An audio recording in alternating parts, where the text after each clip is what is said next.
Eu agradeço, em primeiro lugar, à Universidade, a Unigran, por essa oportunidade de retornar diretamente ao Centro Universitário de Dourados e falo com muita emoção.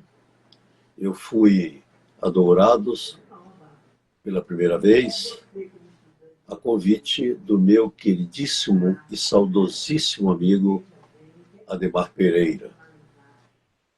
Mas a vida é um contínuo de descontinuidades e nessa situação eu perdi um amigo irmão que me deu, contudo, esse meu sobrinho querido, que é Renato Pereira, com muita satisfação hoje dirigindo o curso de Direito e me fazendo reencontrar consigo, Renato, e, portanto, reencontrar com seu pai, meu grande amigo.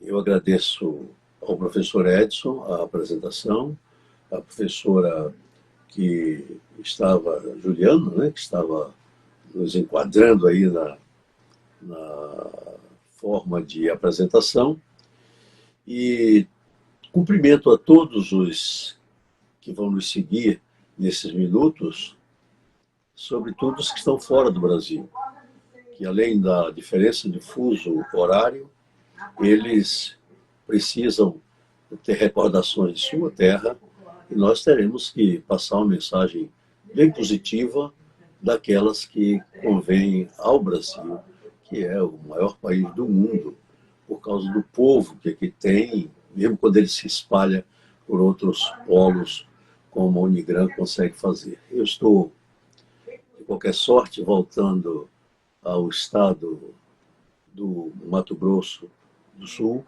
depois de muito tempo. A primeira vez que estive em Campo Grande foi em 2001, para uma palestra, e passei anos a fio falando em Campo Grande, e uma única vez em Dourados, antes mesmo de ter ido à capital. Eu escolhi um tema que está na moda, mas escolhi por uma questão que eu vou explicar. O tema é a reforma tributária em tempo de tecnologia e de pandemia. Eu vou explicar que em tempo de tecnologia, porque nós estamos agora aqui nesse diálogo instrumentalizados pela tecnologia mais avançada. No entanto, esquecemos disso para que pudéssemos, em cima da riqueza que aí se produz, fazermos algum proveito para até desonerar as outras formas de tributação que nós temos no Brasil. Há exemplos que nós vamos mencionar, recentíssimos, da Espanha e da França, que poderiam ser imitados, e na Alemanha, de 1998, portanto, nas décadas de 1900, para que pudéssemos encontrar outras bases econômicas de tributação. Por isso eu escolhi essa questão de reforma tributária em tempo de tecnologia. E em tempo de pandemia, porque nós temos uma legislação, a partir da Constituição, extremamente apropriada para ser aplicada nesse momento, mas em benefício do contribuinte. E sendo em benefício do contribuinte, é em benefício também do sujeito ativo da obrigação, é também em benefício desse sujeito ativo, que é a administração municipal, federal, estadual e a distrital, para falar do Distrito Federal, para que nós saibamos que, ao praticarem aquelas regras que estão na legislação tributária, desde a Constituição, em favor do contribuinte, diminuindo, portanto, a arrecadação, isso não significa que o Estado vai desaparecer. Então, para que estamos falando disto? Porque é preciso que os administradores entendam que, na realidade,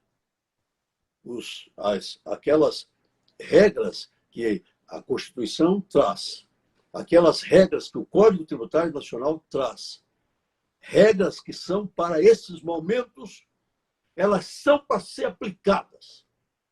E é preciso haver uma educação administrativa, tributária, para que se não esqueçam dessas regras.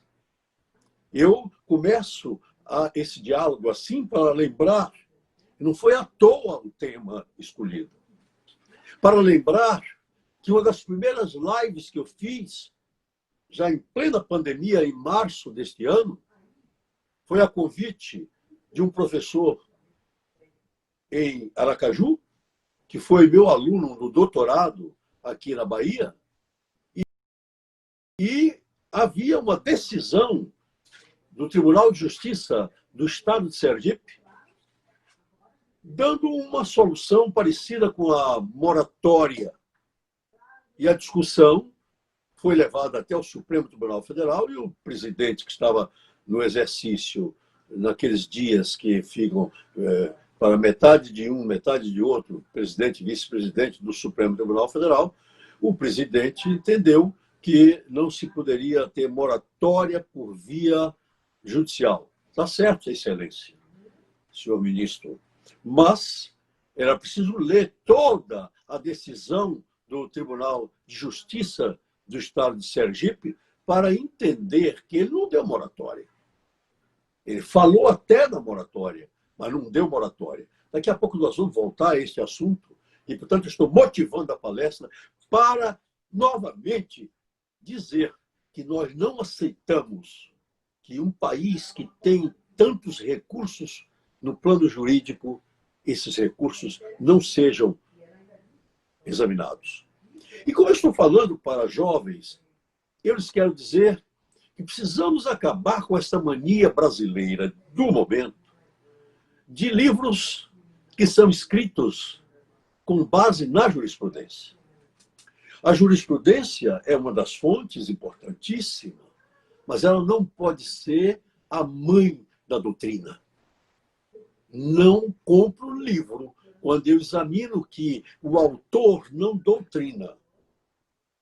Quando eu examino que o autor pensa apenas em repetir o que disse o RE não sei que número, a ADI não sei que número, e o diabo que carrega. Precisamos voltar na universidade a ensinar os alunos a produzirem ciência do direito. Portanto, a escolha do tema veio por esse caminho. E ele se desenvolverá, em primeiro lugar, numa análise do que é a reforma tributária. E como, certamente, eu não faço reforma tributária sem mexer na Constituição Jurídica, o segundo ponto é a reforma da Constituição Jurídica. O terceiro ponto, para que fiquemos compatíveis com o tema, é uma análise do princípio da capacidade contributiva e, por fim, nós vamos falar dessa questão da reforma, como é que ela está sendo proposta para nós. A segunda informação rápida que eu quero dar é que não apreciarei, por nenhum ângulo econômico, a reforma tributária. Eu me graduei em Direito no ano de 1962. Já desde 1960 que eu frequento um escritório de advocacia, portanto, eu tenho 60 anos de atividade como solicitador acadêmico, 60 anos de atividade. Não sou economista, não sou nutricionista, não sou médico, não sou dentista, se não sou jurista, sou pelo menos um estudante de direito. Se não sou, portanto, jurista, sou pelo menos um estudante da Constituição brasileira. E por essa razão é que não esperem que, nesses minutos que se sucederão, eu vá falar se a reforma do governo, quer dizer reforma? Errei. Que aquela coisa que o governo mandou para o Congresso Nacional, aumentando de 3,65% para 12%, onerando médicos, dentistas, advogados, onerando o oferecimento do serviço de assistência, sobretudo nessa época de pandemia.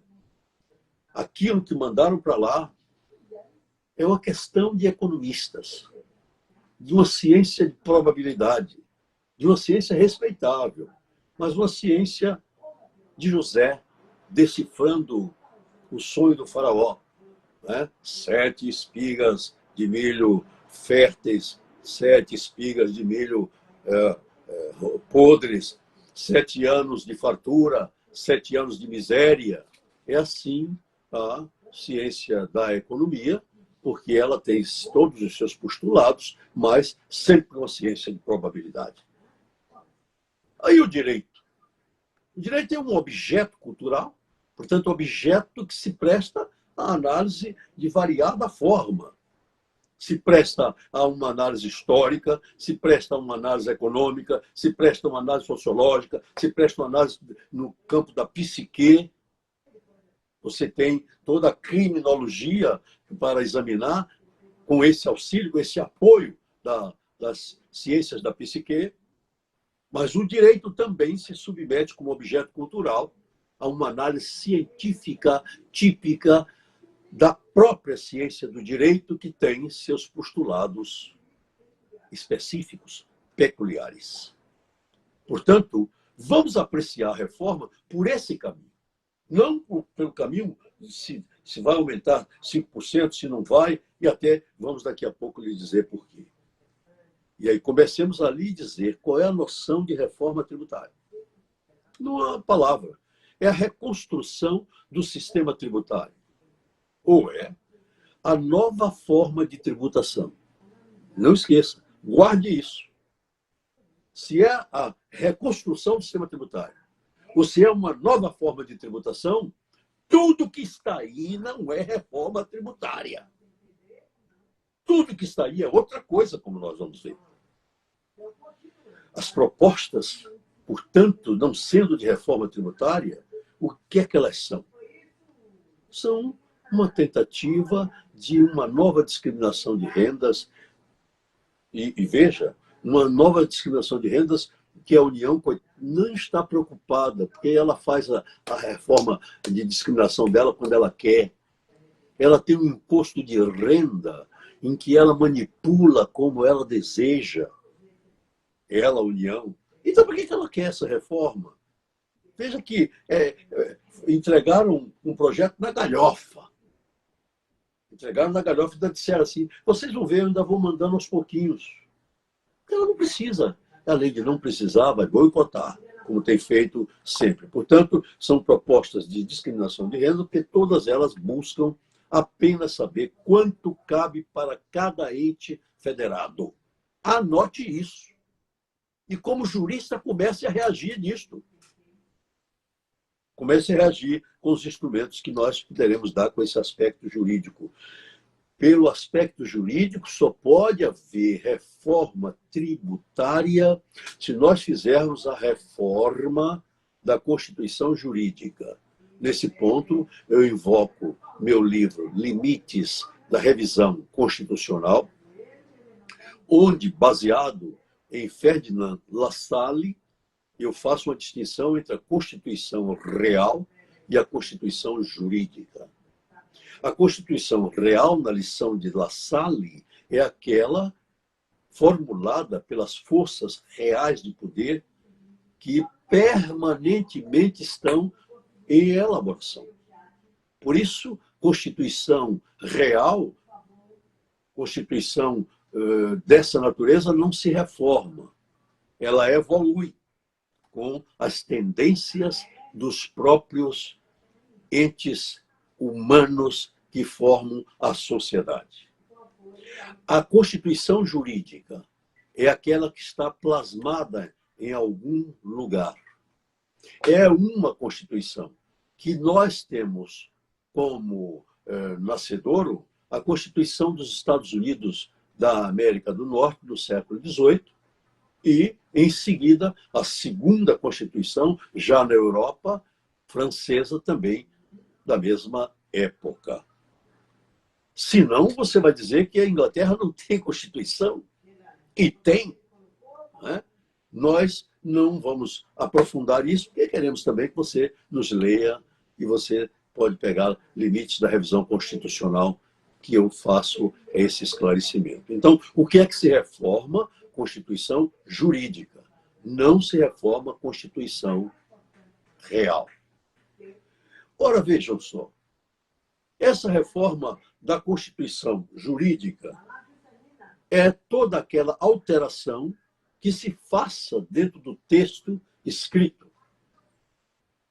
Porque toda a Constituição jurídica do estilo a que eu me referi, à exceção da Constituição da Inglaterra, que são documentos normativos que vêm de séculos muito anteriores ao século XVIII, as constituições, assim, elas próprias dizem como elas serão reformadas. Então, qual é a noção que nós temos da reforma da Constituição? É uma alteração no seu texto que só pode ser feita por dois critérios. Ou se emenda a Constituição, ou se revisa o texto.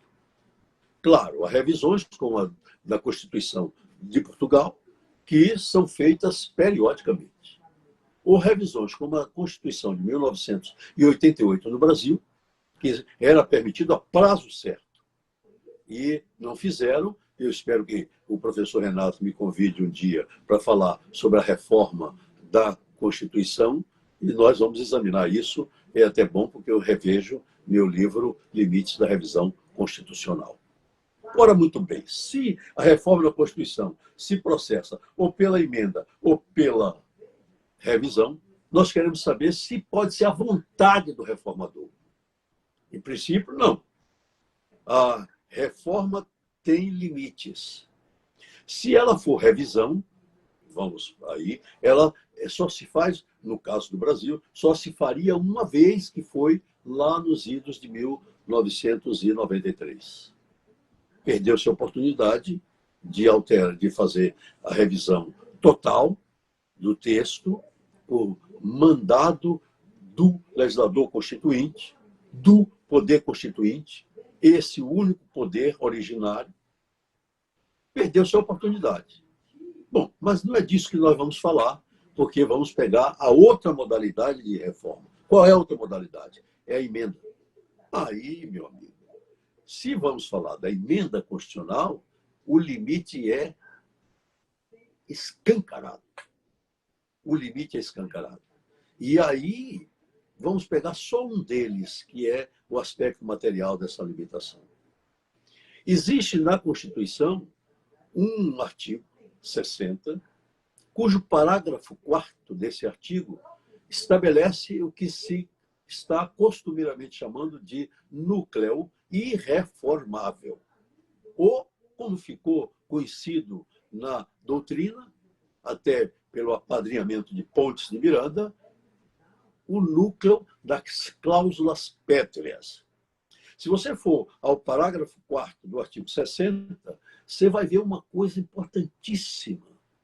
O legislador diz que não se pode nem tentar fazer apresentar a emenda quando se trata desses 4 itens. É bom se anotar. É cláusula pétrea, porque as PECs que estão na moda, PEC é proposta de emenda constitucional, as PECs não podem nem ser formuladas. Se você está com dúvida, eu vou ler o dispositivo para deixar bem claro. Não será objeto de deliberação, não será objeto de deliberação, senhoras e senhores deputados e senadores, não será objeto de deliberação a proposta de emenda. Portanto, PEC tendente a abolir. Ora, uma reforma, aspas, tributária, que vai mexer com a discriminação de rendas, eu pergunto a você, que não é economista, mas é jurista, pode ser feita? Porque nós vamos alterar, vamos sim, a forma federativa de Estado. E por que nós vamos alterar a forma federativa de Estado? Porque nós vamos tirar suficiência de recursos. Aí já eu chamo você para me fazer a gentileza de ler um outro livro meu, que está na segunda edição, pela editora Saraiva, Reflexos Jurídicos da Atuação do Estado no Domínio Econômico, em que eu sustento que a suficiência de recursos é própria para que nós tenhamos, sem nenhuma dúvida, a possibilidade de existência da federação. Portanto, abolir a federação pode ser de modo inverso, modo indireto, com essa reforma que se tenta aí. E depois um voto direto, secreto, universal e tal, não é bem disso que eu quero falar, da separação dos poderes, toco sim nisto, mas ainda não é agora, porque como eu estou com a hora avançando, eu vou para o que eu quero colocar. Eu quero falar de sua divindade, o contribuinte. Eu quero falar de você, que precisa de um jurista para poder resolver o seu problema, não é de um economista, para impedir que façam essa aleivosia. Qual é? Mexer nos direitos e garantias individuais. Esses direitos e garantias individuais são cláusulas pétreas. E eu vou lá buscar no artigo 5º um deles, no artigo 5º da Constituição, no inciso 22, quando ele diz que é garantido o direito de propriedade. Anote isso. E logo em seguida, no inciso imediatamente, ele diz: a propriedade atenderá à sua função social. Então, ele garante o direito de propriedade, que é, portanto, um direito, ou é uma garantia, tanto faz, do indivíduo, na linha dos direitos fundamentais. Né? Eu digo uma garantia ou um direito, porque a lista das regras do artigo 5º, a lista traz princípios, ora, apenas de prerrogativas, direitos subjetivos públicos, ou então de garantias, ou seja, os instrumentos mediante os quais eu asseguro o respeito a essas prerrogativas. Mandado de segurança coletiva, habeas corpus, habeas data, etc.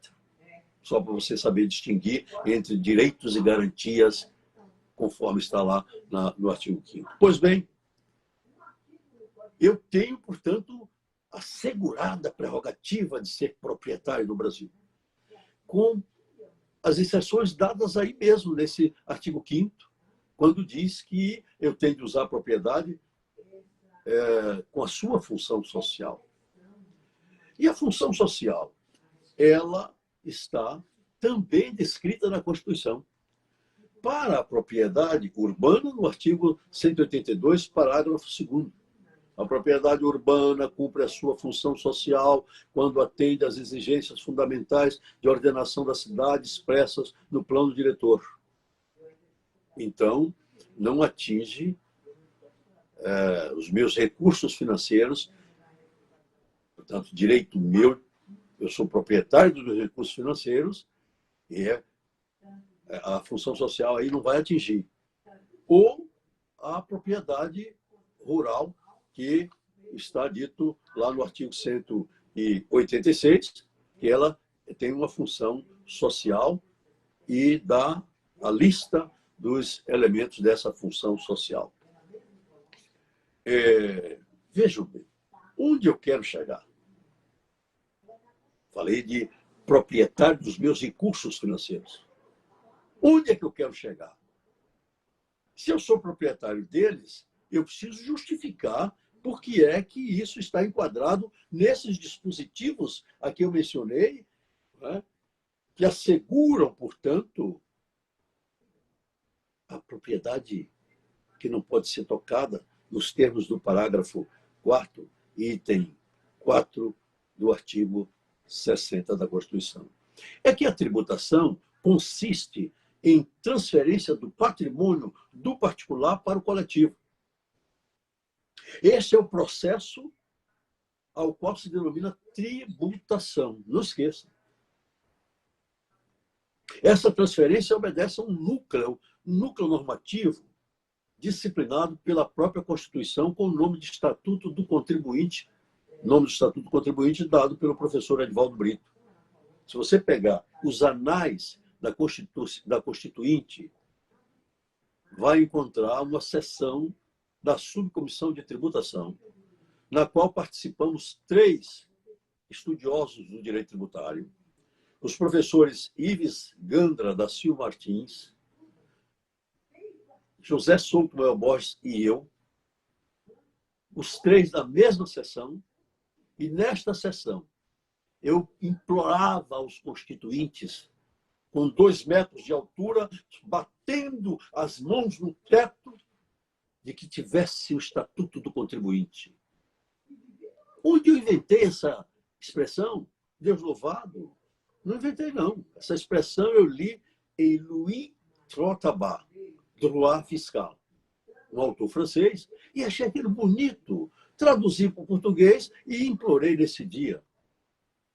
Eu sempre lembro que foi um dia tumultuado, porque ninguém esperava um negão de 3 metros de altura, dando uns pulos lá e batendo o dedo no teto. Né? Aí o deputado José Maria Eimael, sempre candidato a presidente da República, estava nessa sessão, tem uma interferência bonita dele, e podem perguntar a ele que ele se lembra desse episódio, e apesar dos 33 anos em que aconteceu, ele conta muito bem. Mas por que eu pedi isso? Porque eu precisava que esse Estatuto do Contribuinte fosse formado por 12 princípios. Não dá tempo para eu poder destrinçá-los, mas eu vou nominá-los. Princípio da competência tributária da entidade intraestatal. 2, princípio da legalidade, distribuído em princípio da irretroatividade, princípio da anualidade, princípio da anterioridade. Este princípio da anterioridade, por sua vez, com um outro corolário, que é o princípio da espera nonagesimal. Princípio, portanto, da tipicidade e princípio da eficácia da lei complementar. Parto para um outro princípio, princípio da isonomia, e com o seu corolário, que é o da capacidade contributiva, voltaremos a ele, nós vamos explorá-lo daqui a pouco, o princípio da proibição do efeito tributário confiscatório, o princípio da garantia da unidade econômica e social e o princípio da imunidade.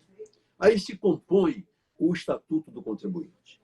É preciso lembrar por que eu estou insistindo nisso. Não só porque eu vou falar do princípio da capacidade contributiva, como também vou lhe advertir que este núcleo da Constituição, porque está protegido por ser cláusula pétrea, só pode ser alterado para o efeito de proteger o contribuinte. É um problema de lex miscio. É uma lei. Aí, a regra da Constituição, estou chamando tudo de lei, é uma lei que favorece ao contribuinte. Não pode tocar no Estatuto do Contribuinte, a não ser para melhorá-lo. Não pode tocar. E eu estou dizendo isso, que daqui a pouco eu vou dizer por que não pode haver reforma tributária, ou pelo menos essas que estão aí. Eu não sou economista, repito, né? Muito bem. Vejam bem, a reforma tributária, eu insisto, é juridicamente impossível, porque somente poderá ser feita, não pode ser por revisão. Então, pode ser feita por quê? Se não pode por revisão. Só são duas modalidades. Então, só pode ser feita por emenda. Por emenda. E por emenda, estou mastigando, mexe no Estatuto do Contribuinte. O que somente é possível se for, vou repetir a expressão, se for como lex miscio. Por favor, eu não sou economista. Não venha dizer que eu estou enlouquecido por entender que a minha Constituição é irreformável. Eu não, eu estou dizendo que foi que quis o legislador que exerceu o poder constituinte. E quando ele, legislador, exerceu o poder constituinte, ele fez a regra de competência reformadora. Uma regra de competência nos ensina um autor extraordinariamente repetido por mim, Alf Ross. Uma regra de competência tem 3 critérios. Ela diz quem é a autoridade índice 1, ou seja, aquela que vai fazer a atribuição para o exercício de alguma coisa à autoridade A índice 2. A índice 1 para A índice 2, dizendo quem é esse A índice 2. Segundo critério, A índice 1 diz quais são as atribuições de A em índice 2. E, portanto, A índice 2 não pode passar daquilo ali. E o terceiro critério, A índice 1 diz qual é o procedimento de A índice 2. Então, a reforma da Constituição é uma reforma que se faz pelo exercício da competência. Enquanto o poder constituinte tem potência. Novamente, vai ver limites da revisão constitucional. Isso é só para você entender que eu vou agora dizer, e se você pegar, vai ver isso, a inconstitucionalidade do parágrafo 7º do artigo 150. Pela primeira vez, o Brasil aplicou essas formulações do direito alemão, Otto Bischoff, como você queira, normas constitucionais e inconstitucionais, pela primeira vez aplicou na análise da emenda constitucional número 3, relator, ministro Sidney Sanches. Olha o que foi que escreveu o autor da emenda número 3, que é, portanto, uma emenda de 17 de março de 1993. Ele diz assim, a lei, não vou ler todo o parágrafo 7º, só o que me interessa, a lei poderá atribuir ao sujeito passivo da obrigação tributária, não é, o ser responsável pelo pagamento de um imposto, cujo fato gerador, olha só, professor Edson, que é meu colega, cujo fato gerador deva ocorrer posteriormente, Deus seja louvado, assegurado o imediato, preferencialmente, a restituição da quantia paga caso, olha, não se realize o fato gerador presumido.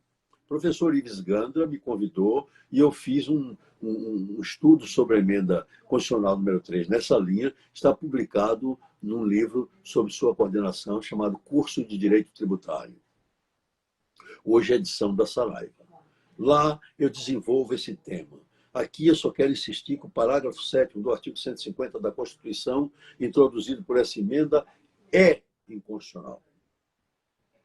Inconstitucional por quê? Porque não pode acontecer, professor Edson, fato gerador posteriormente ao pagamento do imposto. Ou eu pago o imposto porque o fato gerador já aconteceu, ou eu não pago. Mestre Aliomar Balieiro. Mestre Aliomar Balieiro, Direito Tributário Brasileiro, quando ele diz o que é fato gerador. E diz, não há dívida de imposto sem que o fato gerador tenha ocorrido. Senhoras e senhores, vamos aprender com eles, com os clássicos, com meu professor em 1959. Louvo sua memória, mestre Aliomar Balieiro, que devia estar vivo para ensinar a estes cretinos que fazem do nosso entendimento científico do direito uma balela. Não há fato gerador, não há dívida de imposto sem fato gerador. Eu preciso de um exército de gente que estude direito para derrubar essas coisas. Eu preciso de alguém que declare o parágrafo 7º do artigo 150 da Constituição inconstitucional, por essa razão e por uma outra. Porque ofende o Estatuto do Contribuinte, que não pode ser alterado, senão como lex initio. Estou repetindo isso 10 vezes. Entremos no último item, com armas e bagagens, que é o princípio da capacidade contributiva. Lembra-se, é um dos princípios que estão lá na lista do Estatuto do Contribuinte, exatamente o corolário do princípio da isonomia. Lembrando que a isonomia entre nós tributaristas, o professor Edson é mestre nisso, é diferente do que estamos acostumados a ver no artigo 5º, quando diz que todos são iguais perante a lei, etc, etc. Aqui, a regra é, não se pode instituir tratamento desigual entre contribuintes que se encontrem em situação equivalente. Chega até aí. Então, o princípio da isonomia é esse. E para eu realizar o princípio da isonomia, eu tenho o princípio da capacidade contributiva. Parágrafo 1º do artigo 145 da Constituição. Daqui a pouco falaremos dele, mas eu quero logo definir, esse é o último item da nossa conversa, o que é o princípio da capacidade contributiva.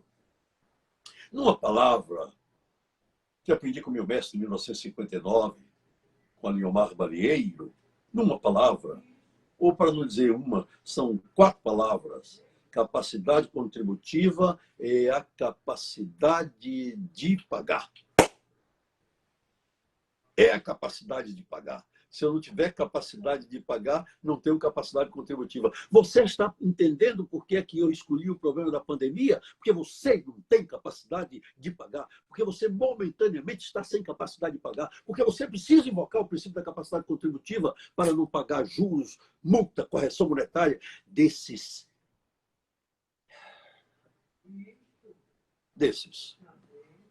Então, o artigo 53 da Constituição italiana serviu de inspiração para isso.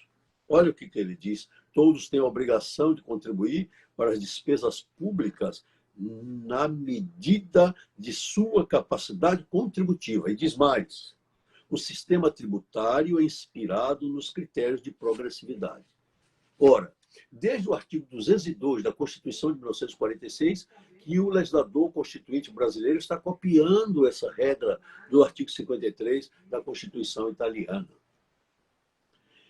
E vejam, o artigo 202 de 46 do Brasil dizia quase a mesma coisa. Os tributos terão caráter pessoal sempre que isso for possível e serão graduados conforme a capacidade contributiva do contribuinte.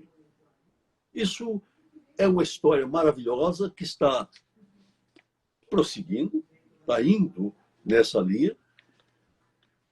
Infelizmente, o artigo 37 do texto constitucional francês de 1946, depois não foi confirmado no plebiscito, mas olha só, ele dizia a participação de cada um nas despesas públicas, estou fazendo uma tradução livre, a participação de cada um nas despesas públicas deve ser progressiva e calculada em função da importância da fortuna e das rendas e ainda tomando-se em consideração as despesas familiares. Ô, regra bonita que devia estar em todas as normas do mundo inteiro. E aí nós copiamos, fizemos uma mistura 80 do artigo 53 da Constituição italiana, do artigo 202 da nossa própria Constituição de 1946, do artigo 37 da Constituição, do texto constitucional francês que não vingou, e fizemos, abra aí, o parágrafo 1º do artigo 145 da Constituição de 1988. Sempre que possível, os impostos terão caráter pessoal e serão graduados segundo a capacidade econômica do contribuinte. Facultado. A administração, vou repetir 3 vezes que eu vou precisar desse facultado, tributária, administração tributária, especialmente para conferir o quê? A efetividade a esses objetivos, identificar, respeitados os direitos individuais nos termos da lei, identificar o quê? O patrimônio, os rendimentos e as atividades econômicas do contribuinte. Então, se consagram aqui 2 elementos importantes que nós tiramos desde a Constituição italiana. O elemento da capacidade e o elemento da personalização. O que é, então, este conjunto de capacidade e personalização? Eu uso as palavras do próprio Balieiro. É o ajustamento da tributação às faculdades econômicas do contribuinte, mediante critérios graduados ou progressivos. Vamos repetir? É o ajustamento da tributação. O que é a tributação? Se lembra? É a transferência do patrimônio do particular para o coletivo. Pode ser feito à la diable? Pode ser feito sem chegar na casa do contribuinte e tomar o dinheiro dele? Não. Tem aquele núcleo que está na Constituição, que nós chamamos de Estatuto do Contribuinte. Portanto, é o ajustamento da tributação às faculdades econômicas do contribuinte mediante critérios graduados ou progressivos. Ora, se é assim, nós precisamos falar da efetividade da tributação na pandemia. Como é que eu vou efetivar essa tributação na pandemia, os desgraçados que vão sair, portanto, de dentro de casa, nesse final de ano de 2020, sei lá quando é, e não sabe se tem um tostão de mel coado, como dizia Dona Edith, minha mãe, na cidade onde eu nasci, em Muritiba. Edivaldo, meu filho, tu veja, eu não tenho um tostão de mel coado para comprar hoje o café para nós bebermos. Então, vejam, efetividade da tributação na pandemia. Como é que essa gente vai sair da pandemia? E nela própria tem a perda da capacidade de pagar, sim. Por que eu vou ter que pagar IPTU, que é um tributo que nem tem relatividade com a atuação econômica? Eu sou uma viúva, eu sou um pobre, eu sou um professor autônomo que deixei de dar aula porque eu era explicador de matérias nas casas dos meus alunos que não querem mais, e eu estou em casa dependendo dos R$ 600 míseros para ir para a fila da Caixa Econômica para recebê-lo. Eu não tenho dinheiro para comer, quanto mais para pagar IPTU. O IPTU não é igual ao ISS, que é relativo à minha atividade de prestador de serviço, por hipótese. Não é igual ao ICMS, que eu promovo operações mercantis, eu não preciso estar preocupado em pagar. O IPTU eu pago, chova ou faça sol, ganhe ou não ganhe, recebo os R$ 600 ou não. Então está na hora de todos os contribuintes de IPTU irem aos juízes, pedir a eles, como aconteceu em Aracaju, e o Tribunal de Justiça do Estado de Sergipe concedeu, pedir a eles que relevem, que flexibilizem, que modulem a ira dos prefeitos em cima dos contribuintes do IPTU. Pois bem, eu não tenho capacidade de pagar. Então, para que eu explique isto, a efetividade da tributação na pandemia, perda da capacidade de pagar momentânea, eu quero lembrar que, para isso, eu tenho a função do legislador, a função do juiz e a função do administrador tributário. O que faz o legislador nesse particular? Estabelecer sempre impostos pessoais e diretos. O IPTU é um imposto dessa natureza, sim. Mas na hora em que eu tenho o parágrafo 1º do artigo 145 da Constituição, ele é direto e eu posso pedir ao juiz que mande a administração tributária efetivar a minha declaração de incapacidade momentânea de pagar. E ele, a administração tributária, pelo parágrafo 1º do artigo 145, tem de ir lá verificar isso. O juiz mandou fazer isso. Então, se os impostos são indiretos, isso não acontece, meu caro professor Edson. E por que não acontece? Que é o fenômeno da transferência, da translação, não é? Em que aparecem duas pessoas no polo passivo. Aquela que arca com o ônus financeiro, o encargo financeiro, como diz o Código Tributário no artigo 166, e aquela que é mero recolhedor do imposto que lhe foi entregue. ICMS, IPI, etc. Então, se os impostos são diretos, se a reforma viesse para transformar a todos eles em diretos e pessoais, eu bateria palma. E aí teríamos a lex missio e podia mexer no Estatuto do Contribuinte. Os impostos indiretos, meu caro professor Renato, meu caro professor Edson, são injustos. E no caso brasileiro, eu até digo que eles são inconstitucionais, porque eles não possibilitam a efetividade da tributação na linha do bem-estar social que eu me referi e a que se estabelece no artigo 3º da Constituição do Brasil. Qual é a função do juiz, então, numa pandemia? Aquela que fez o Tribunal de Justiça do Estado de Sergipe. Modular decisões em situações como essa da pandemia.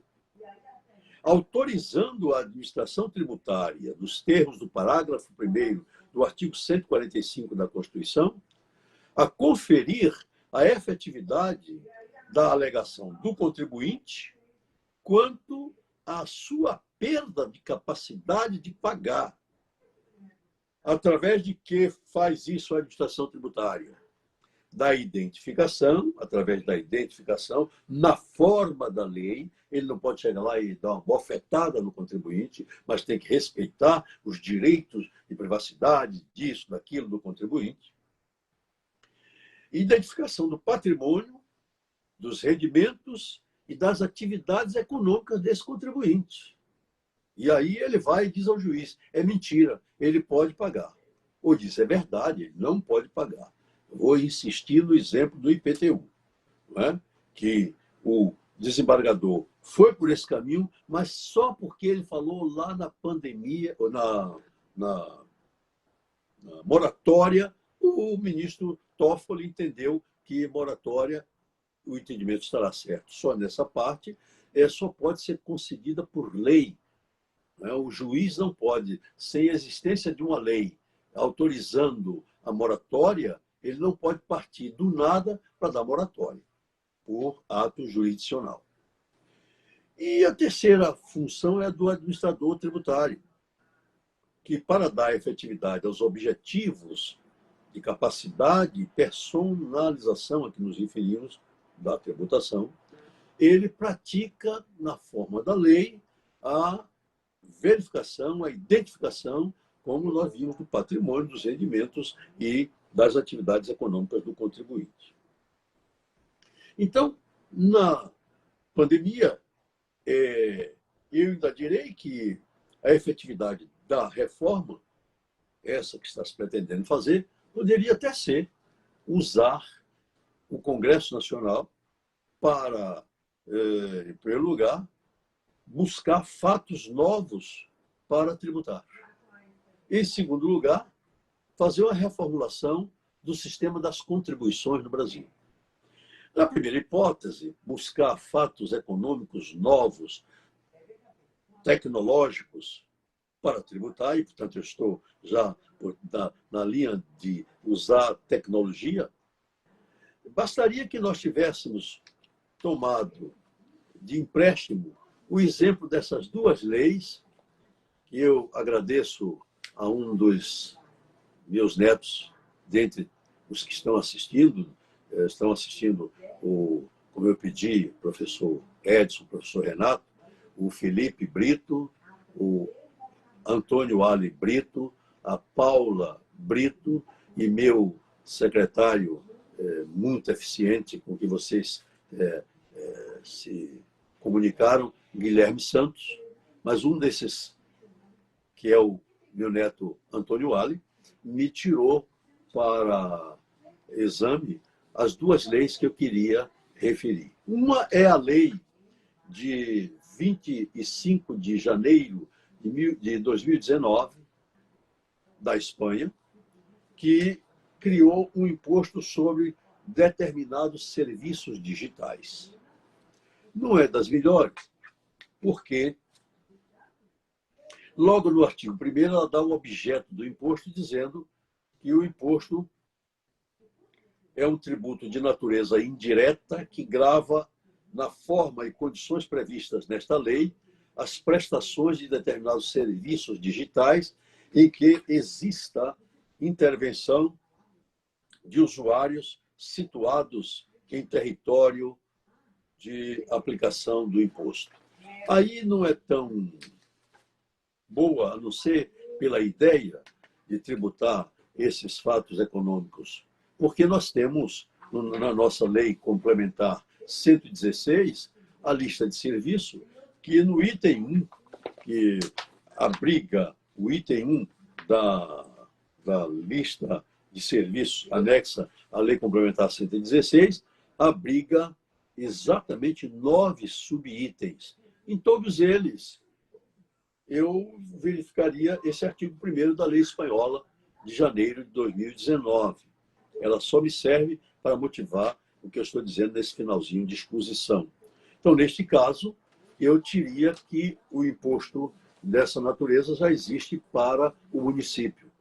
Bastaria ou incrementar, ou dentro da questão que nós sabemos que é uma lei complementar, essa 116, que faz essa lista, ou tirar ou botar na lista aquilo que pode ser tributado pela União, por hipótese, ou pelo próprio Estado, considerando a engrenagem dos impostos ISS e ICMS, e entraria com mais um imposto sobre serviços federais. E a lei, ainda agradeço novamente ao Antônio Ali, de 25 de julho de 2019, a lei francesa, que essa sim está melhor. Novamente, tradução livre, é instituído um imposto devido à razão de algumas atividades praticadas pelas empresas do setor numérique, do setor digital, vamos chamar assim, definidos no item 3, em relação à empresa e a quem utiliza. É uma lista enorme, professor Edson, essa lei de 24 de julho de 2019, não é? Baixada lá na França, mas serve, portanto, como um fato econômico novo trazido pela tecnologia. E não precisaria ir adiante, porque estamos esgotando o tempo, mas a lei alemã de 1998, uma reforma que chamou-se de reforma ecológica, não dá tempo de citar, mas é uma reforma que foi em cima das contribuições e foi em cima, portanto, das questões que poluem o meio ambiente. Como eu disse, não dá tempo de examinar, mas como fez uma reformulação das contribuições, eu quero, como segundo elemento de efetividade da reforma nesse momento de tecnologia, o sistema de contribuições sociais e econômicas. O nosso seguidor fica aí se lembrando que eu pago contribuição para o INSS, pago contribuição chamada salário educação, pago contribuição para o SESI-SENAI, para o SESC-SENAC, pago contribuição da PIS-PASEP, pago contribuição que chamam de COFINS, pago contribuição que chamam de CSLL, pago contribuição que se chama contribuição sindical, pago contribuição que se chama CID. E você, meu seguidor, sabe por que essa pandemia de contribuições? Porque, sabidamente, a União cobra essas contribuições e não reparte, porque não fazem parte das receitas que são de repartição. Ela recebe tudo e fica para ela. E, neste caso, ela não dá bola para ninguém e cria uma contribuição em cima da outra, porque hoje é uma salsa-parrilha, tudo é uma contribuição. E esta CID, que foi a última safadagem que se fez neste assunto. Portanto, o que eu quero dizer é que eu tenho exemplos da França e da Espanha de 2019, eu tenho exemplo da Alemanha de 1998, que foram buscar fatos novos para fazer reforma tributária e não ficar em cima das mesmas pessoas.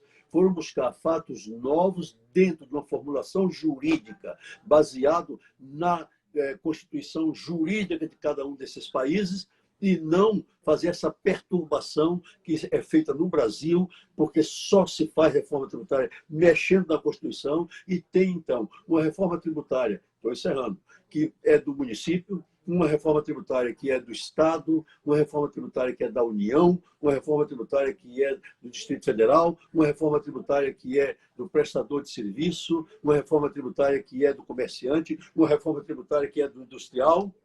Faltou uma, qual é? A reforma tributária do contribuinte. Essa não está sendo feita. E, se for feita, terá que ser em favor do contribuinte, porque, se não for em favor do contribuinte, ela será inconstitucional. Portanto, os projetos de emenda só terão fundamento constitucional se eles reformarem a tributação como lex miscio, literalmente, lei mais suave. É a expressão latina usada no direito penal que eu tomo de empréstimo para designar a lei mais benéfica ao contribuinte, como lá, a lei mais benéfica ao acusado.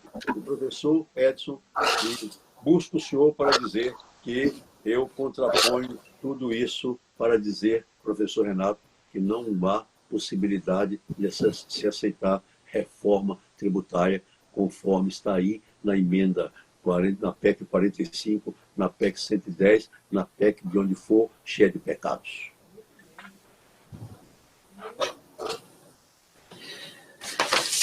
Professor Edivaldo, como eu imaginei, uma brilhante palestra, né? Quero parabenizar pela brilhante palestra, como eu já disse. Tem algumas perguntas aqui, professor, que ainda temos um tempinho que dá para a gente poder... Deixa eu passar aqui para o senhor a primeira pergunta. Qual a opinião do professor sobre o que foi veiculado pela imprensa de que o governo pretende reduzir a alíquota máxima do imposto de renda de pessoa física, mas reduzir as deduções com despesas médicas? A minha opinião é contrária, porque a alíquota máxima do imposto de renda, se ele vai trocar pela exclusão dos abatimentos e das deduções, nem sai a conta pela receita, você sai perdendo. E, portanto, eu condeno toda a legislação do imposto de renda brasileiro que desobedece o artigo 43 do Código Tributário Nacional, que é uma cópia muito bem feita por Rubens Gomes de Souza das decisões que a Suprema Corte dos Estados Unidos tomou, em que se tributa o resultado do trabalho, o resultado, portanto, do capital, ou então o resultado dos dois juntos. Se é resultado, é o que sobra.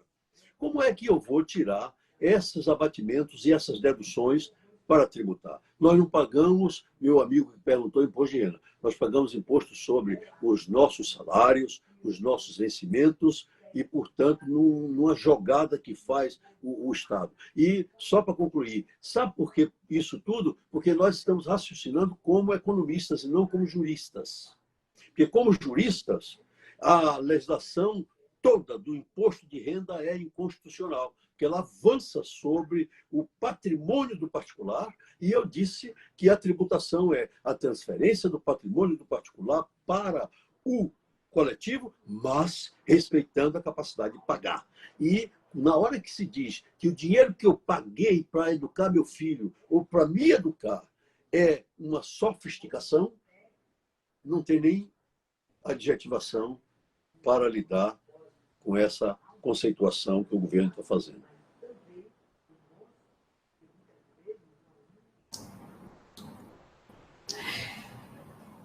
Doutor Edivaldo, temos uma outra pergunta aqui da Juliene Lopes dos Santos. Em sua opinião, qual incentivo falta para construir esse exército de juristas? Bom, lives como estas que nós estamos fazendo, o professor Renato lembrou que eu levei algum tempo sem ir aí porque é uma dificuldade de transporte. Da primeira vez que eu fui a Dourados, estava aí o cantor Juca Chaves, que era meu cliente, eu era advogado dele, me ofereceu um monomotor para voltar com ele para Campo Grande. Eu disse que nem morto que eu iria, entendeu? Então, por causa disso, esse fato é histórico. Por causa disso, é que eu estou louvando a tecnologia.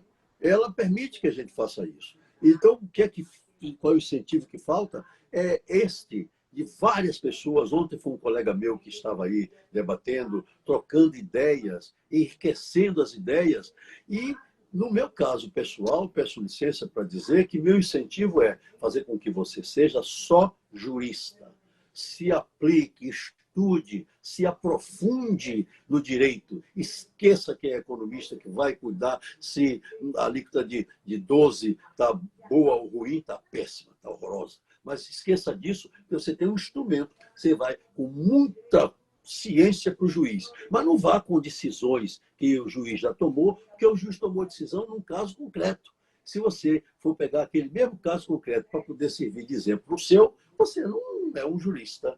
Né? Você pode se apoiar numa decisão parecida com a sua, mas não você tomar isso como se fosse tudo que o direito produz.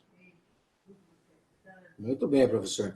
Tem mais uma aqui, o Vitor Lira de Oliveira. Ele pergunta o seguinte, professor. A carga tributária é considerada muito elevada para 84% dos brasileiros, segundo o levantamento da ACSP. Quais fatos econômicos o senhor acredita que seriam justamente usados para uma tributação mais justa para com a população brasileira? A tributação mais injusta é na hora que transfere meu patrimônio para a coletividade. Estou insistindo na minha definição do que é tributação, mas um patrimônio necessário à minha sobrevivência com dignidade humana. E aí, Vitor, né? Vitor. E aí você me provoca para dar a minha definição, porque até aqui eu dei a definição de Eliomar Balieiro. Eu completo dizendo que é a capacidade de pagar. E essa capacidade de pagar é revelada quando eu posso contribuir com as despesas públicas sem sacrifício da minha vida com dignidade humana. E se o processo é de personalização, como eu disse, capacidade e personalização, azar tem que procurar em cada um de nós a possibilidade de pagar. Então, houve uma discussão muito grande quando César Asfor era ministro do STJ e ele foi dar uma decisão num caso de imposto de transmissão e disseram que o imposto, professor Renato, me permita mais 2 minutos, o imposto incidiria sobre a propriedade. E ele ficou assim, preocupado, disse, olha, eu acho que mesmo incidindo sobre a propriedade, deve haver respeito à capacidade contributiva. Um mês depois, o ministro Marco Aurélio, do Supremo Tribunal Federal, numa discussão com o ministro Nelson Jobim e outros tantos, disse, olha, eu vou votar sim, mas acho que o parágrafo 1º do artigo 145 se aplica em qualquer tributo. E aí me levou a escrever um artigo num livro em homenagem a Djalma de Campos, em que eu chamo a atenção que os impostos sobre patrimônio não incidem sobre coisa fixa.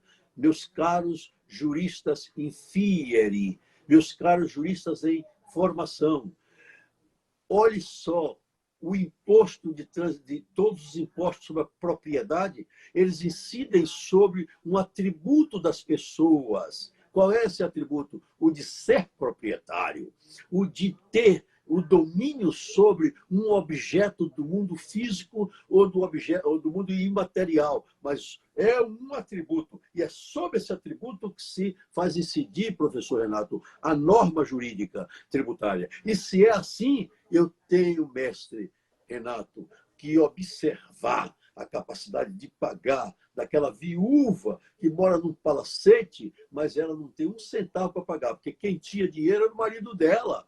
e agora a capacidade de pagar dela acabou, mas ela não pode ser jogada na sarjeta só porque ela não vai pagar o IPTU. Gente do céu, acorda, seja jurista, só jurista, que você vai pegar um Orlando Gomes para entender o que é ser proprietário e entender que o imposto não incide sobre o imóvel, sobre a propriedade, mas sobre a pessoa que é proprietária, que tem um atributo e que, portanto, tem que ser respeitado na linha da capacidade contributiva.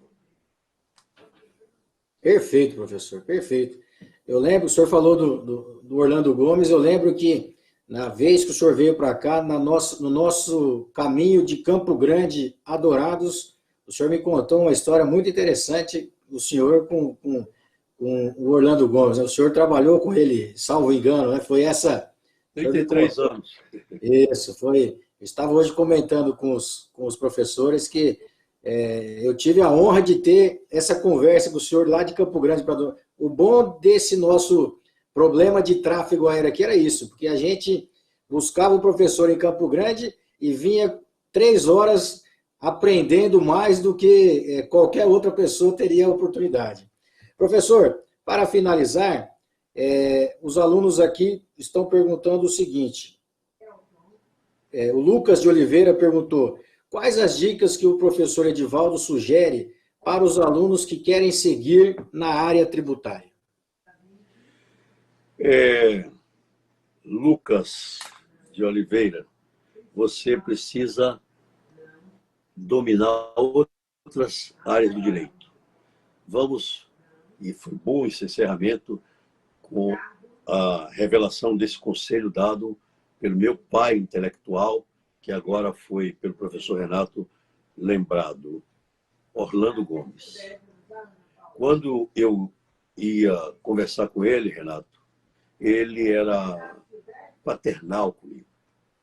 Ele era tão paternal que morreu e teve a força imaterial da memória dele e me fez professor 23 anos de Direito das Obrigações na escola que seu pai foi meu diretor, foi meu reitor, a Faculdade de Direito da Universidade Mackenzie. Pois bem, meu caro Lucas, Orlando, você precisa ter alguém para você dialogar que seja assim, em nível de Orlando Gomes para Edivaldo Brito. Ele me disse um dia assim: doutor, venha até aqui para eu lhe falar sobre essa sua perfumaria jurídica. E eu que tinha um aspecto filial, de pai para tanto de pai para filho, de filho para pai, gostoso, eu disse assim: e a sua área do direito é uma velharia jurídica, porque ele era o papa do direito civil, né, nesse mundo. E aí ele disse assim: pode o senhor dizer o que o senhor quiser, mas o senhor precisa de mim, precisa do meu direito. Bom, passou-se.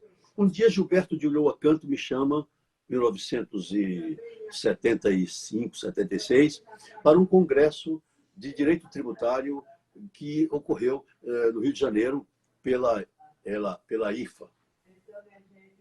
Renato, eu fui para esse negócio. E havia uma tentativa do Francisco, que foi da Receita Federal, foi superintendente da Receita Federal, foi vice-governador do Rio, etc.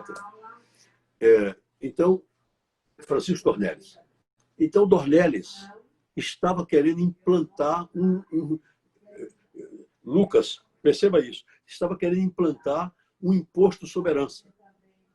Eu me lembro como hoje eu fui até o mestre e disse assim: professor, pode um imposto sobre herança? Eu estou preocupado, porque já tem imposto de transmissão, tem isso, tem aquilo. Ele disse: escreva aí o que é herança. E como ele era sinóptico, me deu uma frase sobre o que era herança. Eu fui todo rifuiudo para o Rio de Janeiro. Cheguei lá, aquele mundo de gente, um congresso de mais de 2.000 pessoas. Eu peguei o microfone que estava no meio do salão, disse: vou me exibir, vou levar a lição do meu mestre. E aí enfrentei Henry Tilbury, que era um sujeito dono dessa área de tributo e etc., e Francisco Dornelles. E disse aos dois que não podia haver imposto sobre herança, porque a herança já era alcançada pelo imposto de transmissão, ou então pelo imposto de renda e eu estaria tendo uma tributação duplicada, que eu não sabia se era bis in idem propriamente dito, ou se era bitributação, ou se era múltipla tributação. Pois bem, Lucas, eu quero te dizer que se eu fosse só tributarista, eu não chegaria ao que eu estou pedindo que você seja. Eu brincava sempre, e com isso eu estou encerrando, nas minhas exposições presenciais, eu estufava a barriga e dizia: a diferença entre proeminência e pré-eminência está nisso. Quando eu digo que alguém é proeminente, eu estou ofendendo. Eu tenho que dizer que a pessoa é pré-eminente. Porque se for proeminente, aí batia no estômago e dizia: faz essa barriga enorme. Aí fazia, professor Renato, uma barriga enorme e andava assim, como se fosse um boneco, e dizia: alguém perguntou, quem é aquele dali? Aí dizia sim, a exclusão do professor Edson e de outros tantos, mas eu posso me incluir. Quem é aquele ali? É tributarista. Tributarista, meu caro Lucas, é um sujeito que pensou que inventou a roda, inventou o mundo, inventou o direito, inventou tudo. Tributarista verdadeiro é o que eu quero que você seja. Um discípulo de alguém que tenha as aulas para lhe passar, como Orlando Gomes, que me chamou a atenção de que o direito tributário era apenas um aspecto do direito. Para saber direito tributário, encerro, precisa saber muito direito constitucional. Precisa saber direito civil, inclusive na parte toda mercantil que está dentro do direito civil. Precisa saber direito penal, precisa saber direito do trabalho. Precisa ser o Lucas de Oliveira que eu vou esperar conhecer como um grande tributarista, jurista. Perfeito, professor. Olha, pena que o nosso tempo é curto. Pena que mas, como o senhor já disse na sua palestra, eu vou voltando à normalidade. O senhor pode falar, se for da reforma constitucional, o tema que o senhor escolher, o direito das obrigações. Eu usei muito o livro do Orlando Gomes, o qual, inclusive, foi atualizado pelo senhor. O senhor fez a minha matéria aqui é Direito Civil, então Orlando Gomes para nós realmente Então, por isso que eu lembrei, porque realmente eu lembro sempre daquela história que o senhor me contou, quando eu estou lá com meus estagiários, quando eu estou lá com os recém-advogados que trabalham comigo, eu sempre lembro daquela história que o senhor me contou, que realmente mudou a vida do senhor. Então, meus queridos, vocês perceberam o tamanho de conhecimento que esse meu tio, carinhosamente assim, está permitido por nós, pela nossa afetividade.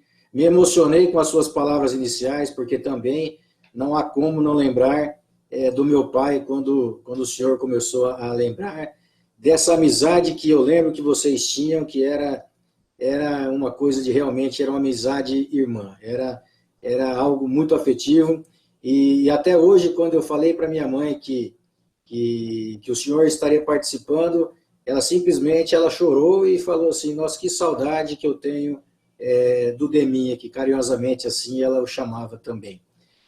Mas, enfim, ele com certeza ele ficou muito feliz hoje com esse nosso reencontro aqui, e que em breve nos reencontraremos fisicamente, eu e o senhor, com certeza.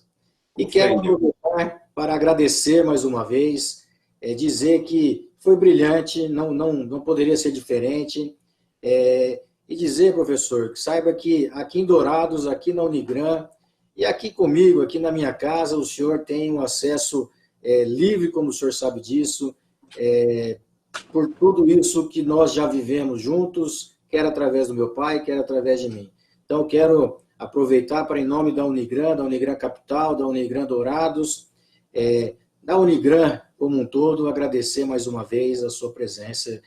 Como eu já disse no início, diante de tantos afazeres, diante de tantos compromissos, o senhor fez questão de participar, inclusive, como o senhor me disse anteriormente. Então, muito obrigado. Eu lhe passo para que façam as breves considerações para que a gente possa terminar essa nossa primeira palestra. Renato, quando alguém me chama para fazer uma palestra em São Paulo, eu vou, porque é uma cidade, como você viu, passei 23 anos, convivi com meu irmão Ademar, mas eu acho que São Paulo tem 300 mil pessoas que podem fazer palestras melhores do que eu posso fazer. Mas quando me chamam para fazer uma palestra num centro cultural que não tem a dimensão de São Paulo, aí eu me acho prestigiado, sobre o aspecto de que eu posso dar uma palavra, como dei agora para Lucas de Oliveira, no qual eu represento todas as outras 3 perguntas que foram feitas e todo o alunado que nos seguiu, não é? Eu me sinto prestigiado, me sinto útil, porque aí eu posso ficar sem medo da concorrência, supor que eu posso dizer alguma coisa que preste e fico muito alegre. Portanto, voltar a Dourados, voltar ao Mato Grosso do Sul, voltar, portanto, a Campo Grande, que todos os anos eu ia 2, 3 vezes a Campo Grande fazer palestras, e onde tinha um juiz que era baiano e que terminou sendo meu afilhado de casamento. Foi uma das últimas vezes que eu fui até aí, foi para esse casamento dele. Pois bem, isso me é muito agradável. Portanto, eu que tenho que lhe agradecer ao professor Edson, que fez a apresentação, agradecer a todos que nos acompanharam. Eu tenho um Instagram, que é Professor Edivaldo Brito, tudo junto. Tenho um YouTube, Professor Edivaldo Brito.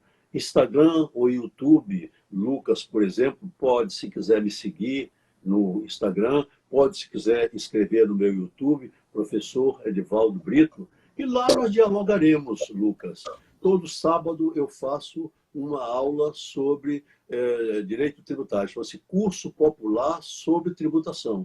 Sábado que vem, às 11 horas da manhã, eu estarei no meu Instagram fazendo uma aula sobre as contribuições. Já fiz sobre o que é tributação, sobre o que é imposto, sobre o que é taxa, sobre o que é contribuição de melhoria e agora sobre o que são as contribuições. Obrigado, Renato, por ter me dado a oportunidade, sobretudo, de te rever e ficar alegre por em você eu poder testemunhar um afeto que Ademar me deu por todo o tempo. Ademar não foi meu chefe. Ademar não foi um simples colega meu. Ademar foi um grande amigo, fraternal amigo, meu irmão. E essa minha palestra é em homenagem à memória de Ademar Pereira.